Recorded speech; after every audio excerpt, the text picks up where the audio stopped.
What's up, family? Gerald the Bossman here. You're tuned into the Bossman Show on AM 1010, AM 1430, 1055 The King. Check The King out at 105theking.com and the Bossman Show at bossmanshow.com. Hit me up on Instagram, The Bossman Show, Twitter at Bossman Show, and Facebook, Bossman Show. It's the Bossman on your radio. Listen to the Bossman Show with your host, JR, Saturdays at 9 a.m. right here on AM 1010, The King. What's up, good people? BetOnline is your number one source for all your betting needs. The latest odds, lines, and matchup reports for baseball, boxing, golf, and more. BetOnline continues to be the fastest and easiest way to place your wagers, including live betting and your favorite casino and card games available to play right from your phone. Head to the website or use your mobile device to sign up today and get in on the action. Remember to use your promo code BELIEVE, BLEAV, for your 50% welcome bonus on your first deposit. BetOnline, where the game starts. BS3 Network, changing the way you watch TV. Yes, BS3 Network, changing the way you watch TV, covering content and hot topics from A to Z, sports, music, society and culture, movie reviews, you name it, we have it. Check it out on bs3network.com or check us out on Roku, BS3 TV on Roku, as well as check out your favorite podcast on all podcast platforms or Spreaker.com/BS3 Network. You are now tuned to BS3 Network.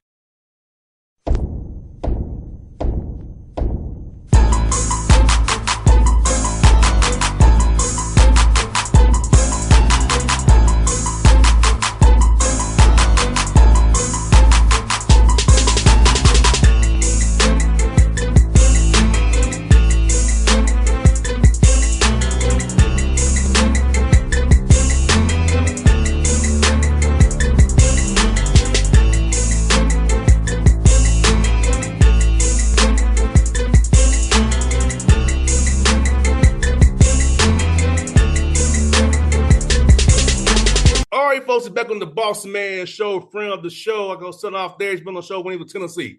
He's been on the show when he's in Missouri, in California. Now he's back in Missouri State. The man himself is Cuonzo Martin. Coach Martin, to talk to you again. How's life up there in the good city of Springfield, good brother? No, it's great, man. Thank you for having me. I'm just enjoying life and got my workout in today, so I'm good to go.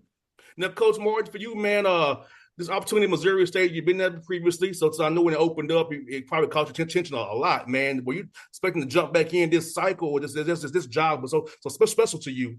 You said, "Hey, I'll jump at this."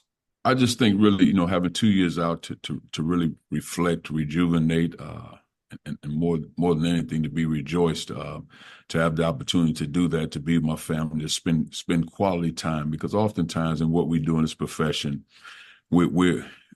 we could be present in family situations, but not present, because you got the cell phones, you got so much stuff going on. So you consume with everything and building your program, maintaining success and dealing with your student athletes. But that time off was great for me. So now when this opportunity came around, I just feel like it was a great one. One, because I've been here before. I'm familiar with the people. I'm familiar with the landscape. It's in proximity to where I was born and raised in St. Louis, Missouri, but I grew up on the east side in Illinois. So I just thought everything lined up properly. I had a great relationship with the athletic director who just, took another job. So, but I've been through that before too, man. But it's just a part of the business, and I'm happy to be back here. No doubt, Coach Martin. For you, while you was out, Coach Martin, how much basketball did you watch to try to maybe learn some more basketball, look at some European ball, look at the NBA, kind of pick up some schemes here that you may want to implement now this time around? Because I know when you're out of the game, you have time to think about the game, or look at the game, evaluate the game. So how did you kind of do that basketball-wise? Good question. Well, when you're in it, I watch a lot of film. I would watch, say, for example, we play a team on Tuesday. In the prep for the game on Saturday, I probably watch at least 3 pieces of game film outside of clips of individual players. So I watched a lot of film.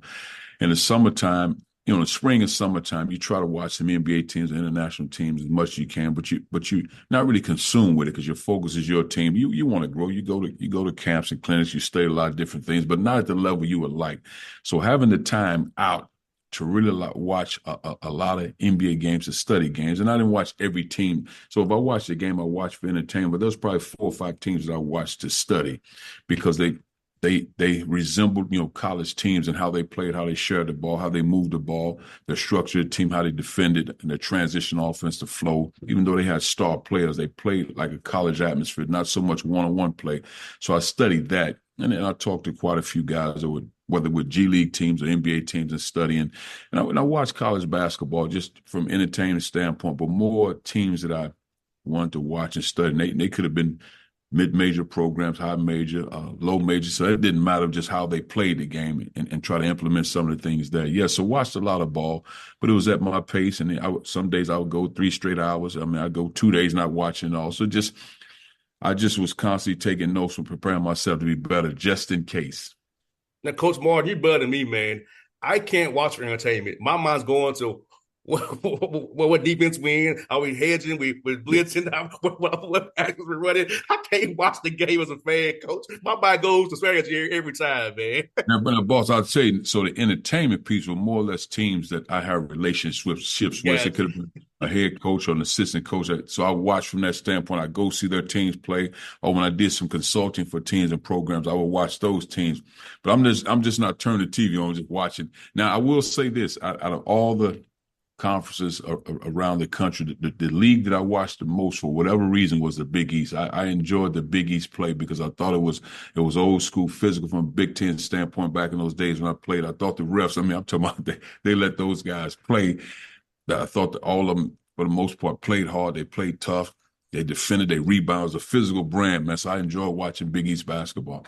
No doubt, Coach. You know what I love about the finals right now is watching my old buddy Al Horford, even Xavier Tillman.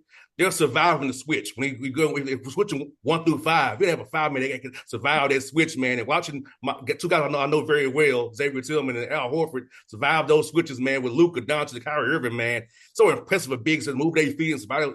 Actually, you can contest the shot the right way and force them to do it fadeaway or not the shot they want. It's beautiful to watch, Coach.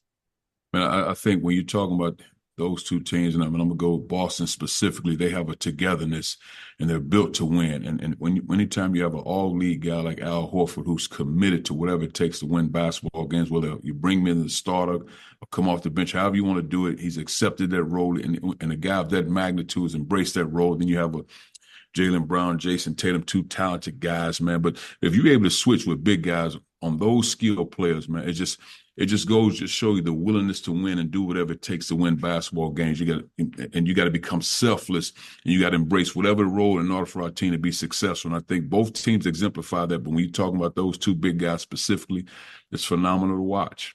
It's good to watch guys who can either defend up or defend down that down position and still be effective. And I think that's what young men in your program should want to strive to be.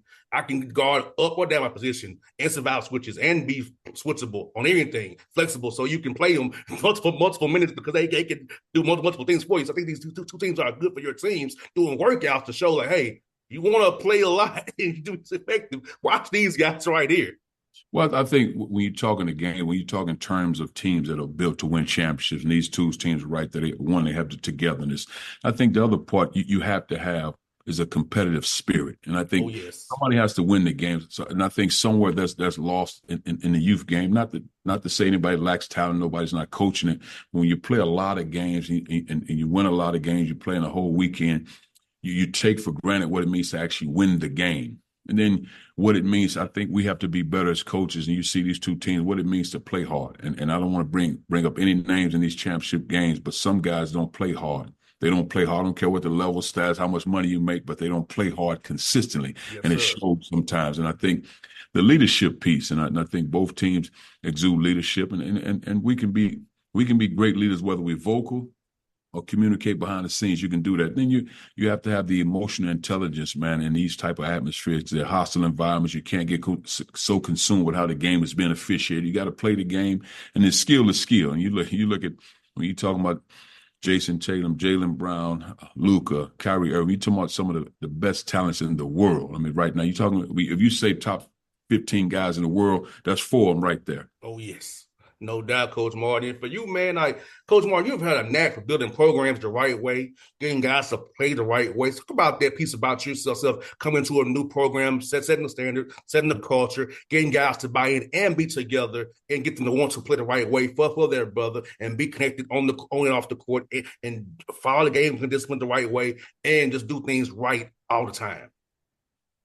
Well, I think one, there has to be a level of commitment and sacrifice. And I go back to many times, everybody says the word sacrifice, and we know the definition of sacrifice. But I'll often say, if you've never felt a great loss or given up anything from a great standpoint, then you've never really sacrificed anything. And I think in order to become a great team, there has to be a level of sacrifice, because everybody, coming to this level, you played somewhere. Everybody's good at this level. So what do I need to do to be successful within this team? And I try to get that to guys to understand that. And I show it in a lot of different ways: the commitment, the accountability, just the sacrifice of being on time every day. Can you consistently be on time every day?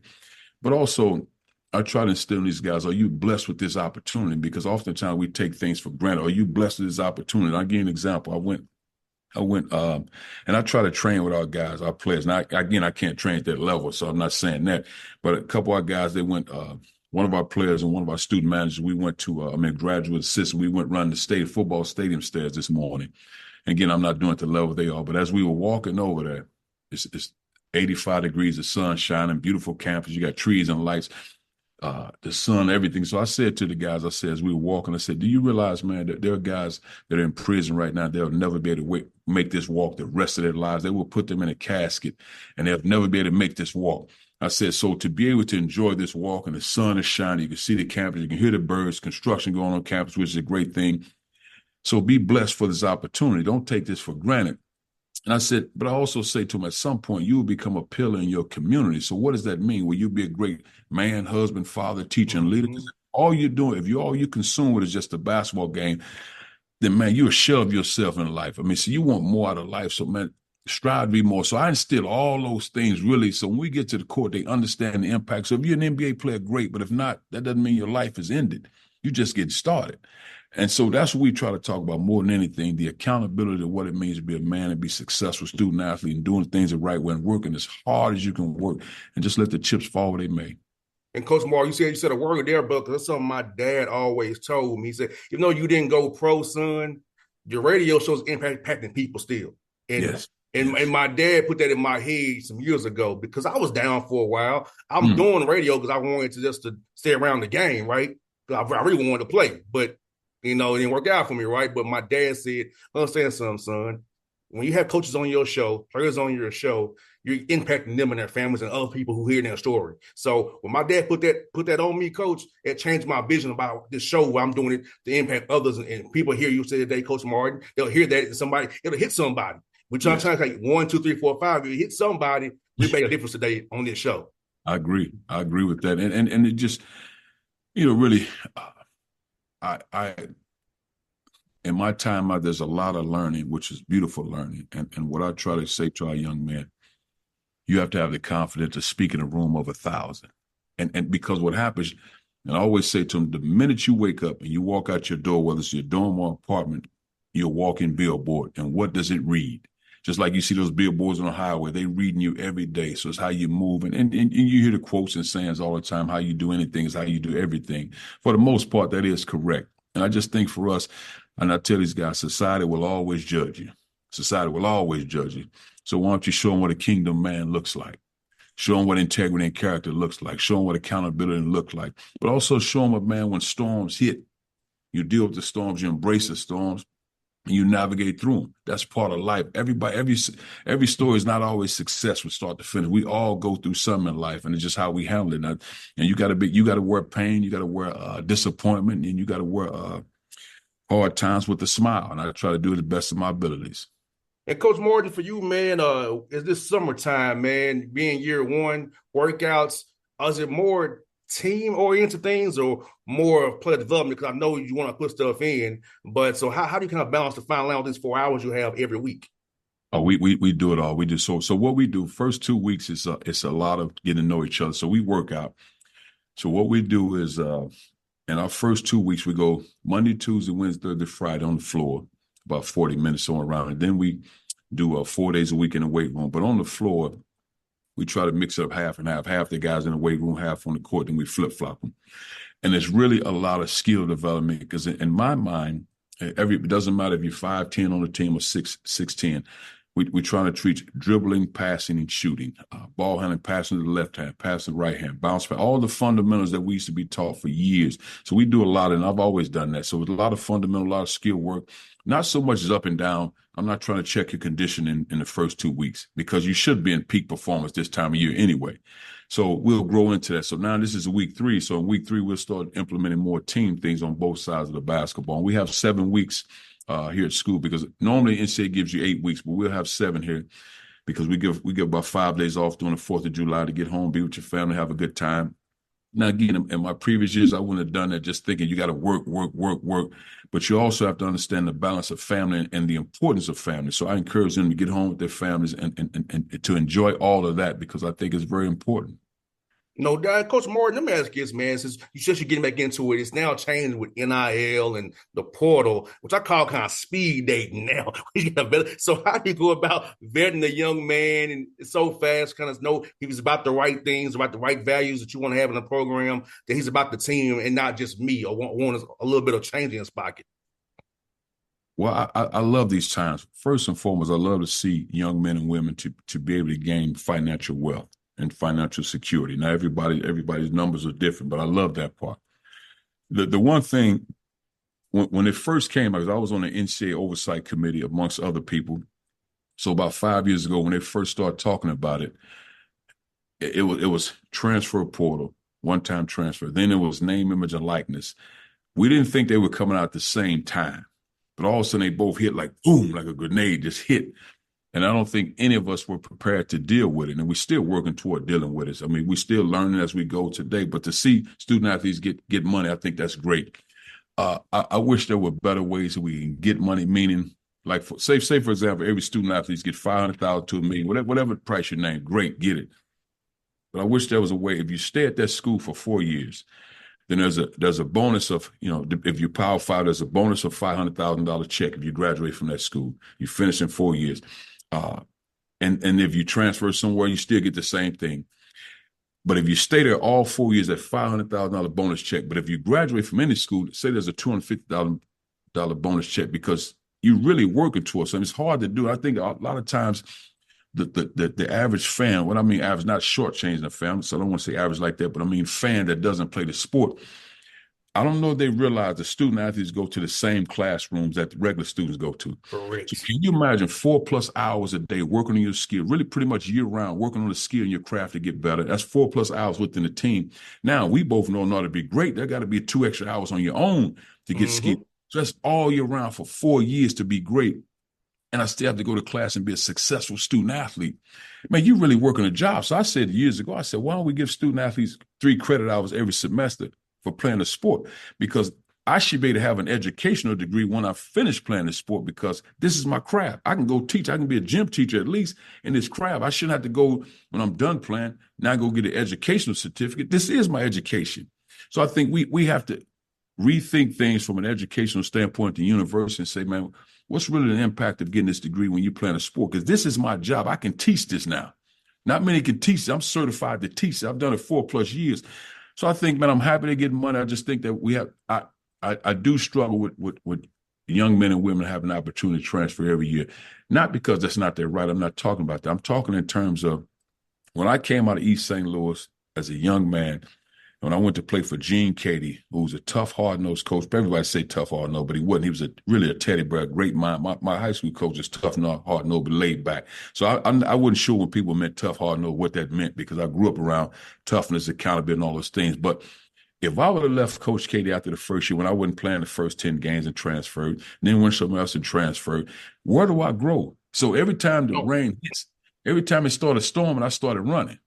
I never had an umbrella to embrace it, take the rain, and keep going. Now, again, this is the culture we live in. So what I'm saying, kids aren't afraid and scared because they transfer. So I'm not saying I don't want anybody, no, I'm not saying that. But what I am saying is, man, if the situation there is good, you growing and getting better, why go somewhere else? Because what we don't talk about in the transfer portal, the thousands of young men and women that are left out because they decide to transfer. And sometimes coaches remove them and they have no options. So we're not talking about that piece. So I think we have to be better because as parents all around the country, parents, coaches, the NCAA, we need to sit down and say, okay, I don't have you one-time transfer. That's not what I'm complaining about, meaning me, Cuonzo Martin. What I'm saying, for that young man that grew up in East St. Louis, that was me at 18 years old that left to Purdue, if I would have transferred it, because it was hard for me with Coach Katie in my first year, and I wasn't playing a lot that first semester, no telling where I would be right now. But because I stayed the course and stayed in the fight, it's one of the reasons why I sit here today. No doubt, Coach Martin, you said a word there, brother. Like, for me, like, I had the opportunity to leave after my junior year. I was back in 07, 08, but I chose to stay where I was at. Because the grass and all, my dad said, grass and all always greener, son. You've been there 3 years. You're going your senior year. You don't need to leave. And so I stayed right where I was. I think I had a father like I had to guide me and somebody I could always depend on and trust. Come on Father's Day here, my dad always led me in the right direction. I can give him that much credit. He always gave me the right word what to do when something popped up in my life.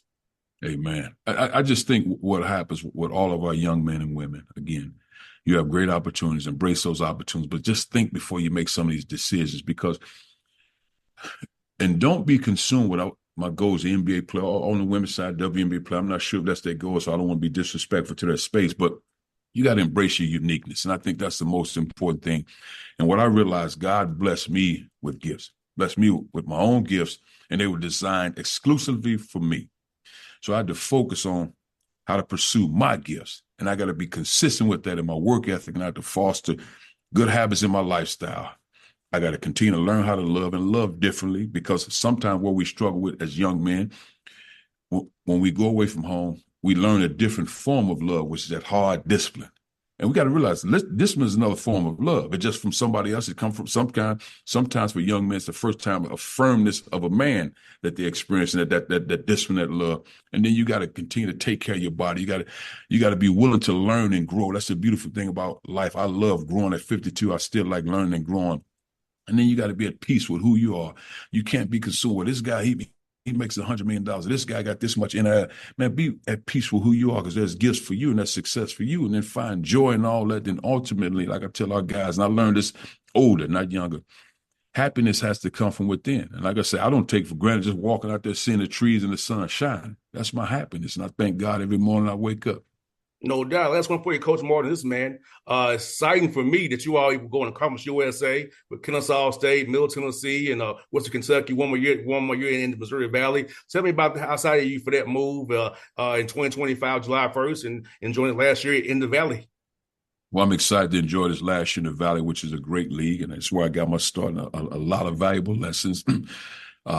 A lot of wonderful experience. I'm excited to finish the last year in the Valley, and I'm excited to move forward to the Conference USA, which is a great teams there too. And then sometimes change is good. I'm looking forward to that change, but right now we're gonna fight to try to win this Missouri Valley Conference Championship first. No doubt. But Coach, I'll see you probably at Belmont. Rick knows I always come to Belmont at least, and I'll probably see you at Evansville too as well. So I'll definitely be cheering for you, man, because you always been good to me in the show, Coach Martin. So I'm always in your corner, brother. Bossman, thank you, man. Have a great day. Thank you, Coach. BS3 Network, changing the way you watch TV. Yes, BS3 Network, changing the way you watch TV, covering content and hot topics from A to Z, sports, music, society and culture, movie reviews, you name it, we have it. Check it out on bs3network.com or check us out on Roku, BS3 TV on Roku, as well as check out your favorite podcast on all podcast platforms or Spreaker.com/BS3 Network. You are now tuned to BS3 Network. What's up, good people? Bet Online is your number one source for all your betting needs. The latest odds, lines, and matchup reports for baseball, boxing, golf, and more. Bet Online continues to be the fastest and easiest way to place your wagers, including live betting and your favorite casino and card games, available to play right from your phone. Head to the website or use your mobile device to sign up today and get in on the action. Remember to use your promo code BELIEVE, BLEAV, for your 50% welcome bonus on your first deposit. Bet online where the game starts. What's up, family? Jared the Bossman here. You're tuned into the Bossman Show on AM 1010, AM 1430, 1055 The King. Check The King out at 105theking.com and the Bossman Show at bossmanshow.com. Hit me up on Instagram, The Bossman Show, Twitter at Bossman Show, and Facebook, Bossman Show. It's the Bossman on your radio. Listen to The Bossman Show with your host, JR, Saturdays at 9 a.m. right here on AM 1010, The King.